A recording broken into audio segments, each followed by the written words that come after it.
looking for land again here. I spent the whole summer working up in the Arctic, along the Labrador coast, up in Scotland on expedition cruises. And I watched a lot of listings go on me. So I'm back on the road looking for a piece of land so I can build a sweet little log house from scratch. Why do I want to do this, you ask? Well, you know, silence is the new luxury. I did live in my off-grid cabin for 5 years.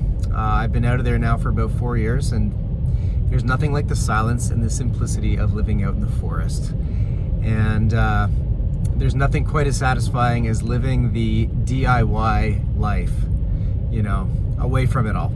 I'm out in these in this crazy snowstorm, driving to look at a piece of land that looks pretty cool. So I'm gonna give you a little tour of that, see and show you what's out here. So I'm just about there now. Just gotta focus on driving. So I finally made it in here. Gorgeous spot. Thick forest. Very deep snow, as you can see. So apparently this property has a cabin on it, which is sort of a bonus because, you know, I was planning on going back into my canvas tent, which is what I did the first time with my original cabin. Yeah, we'll find it though. So as I'm walking through in here, noticing a few things. It's the odd old giant up there, nice white pine. Most of the woods near the road here has been tampered with. So it's hard to get a gauge for what kind of trees are in here. But I spot a shack. There's a shack in the woods. I don't know if you can see it. Right there. All right. Wow. That is pretty. Beautiful. Beautiful starter home. Look at that. Just a closer look here at the cabin. They've filled all the gaps, you know, up top there. They've cut really good slots for the rafters there.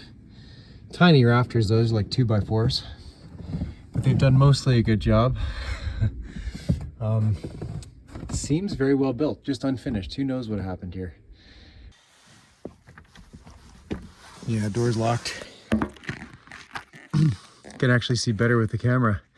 She's an unfinished cabin. They started insulating it, and they just kind of stopped. But it doesn't look like there's much sign of mice or anything like that, or squirrels. It looks well sealed, well built. Just needs a little love, eh? And around the base, there's a lot of room underneath. It's good for storage. Oh, it's on cinder blocks. Oh my God.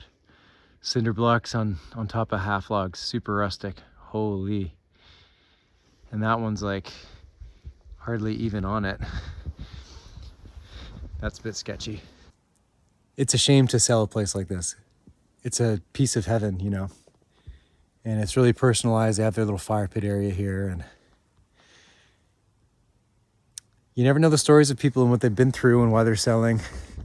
But yeah, just kind of makes you think, you know. The main thing I do every time I get into a place now, because I've learned this the hard way, I used to live near a highway, a sawmill, is to just sit here and listen to the sounds. And I got a seat. I'm gonna sit right up there, because if you come this far out, you don't want to hear neighbors 24/7. You don't want to hear loud engines. It's a really snowy day. The snow just stopped falling, blue skies. So I'm gonna see if I can hear snow plows, snow blowers. What's the deal? So we're gonna do that now. Snowmobiles, they're the worst.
I always look for these marks when you're looking for land.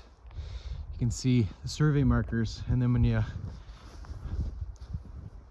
go like this, you can see more out there in the distance. So a well-surveyed property is a good thing. It means I won't have to pay for it to be done. A lot of properties that have been forgotten about over time, people will start ignoring the lines and doing their own thing over top of the property lines. If you have a well-marked spot like that, you don't have to worry about people taking some of your land, which people like to do. So that's actually a good thing. Well, it's time for me to get out of here. The weather still is not on my side today. Snow's come back in. I don't think they've plowed this road yet. And I came in a rental car because my car is in the shop and I had to come see this land. And I'm in a little car too, so I gotta fight my way out of here. Anyways, cool place. This driveway is awesome. When I shot the drone up there, looks like there's some building going on nearby, which is a serious drag.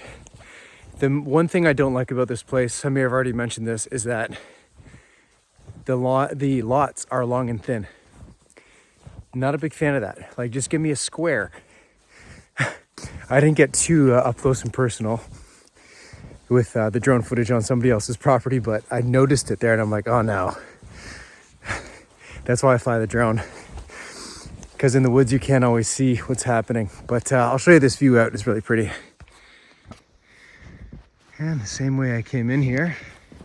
Been here for probably a couple hours. Very cool to have a driveway in here at all.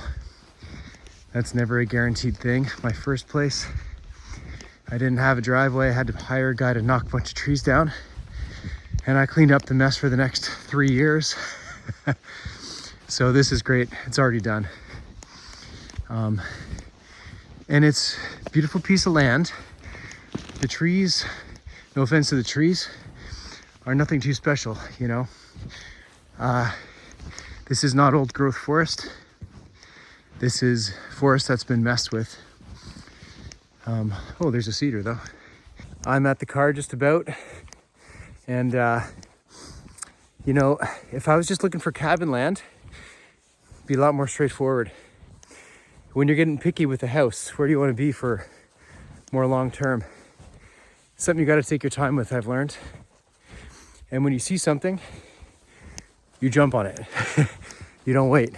One last thing I'm going to check while I'm at the road here. Yep, there's no hydro. Ha! No power. Which means there's not very many neighbors around, which is good. But it also means I'd go solar, which is pretty cool. All right, folks. Thanks for watching. Talk to you later.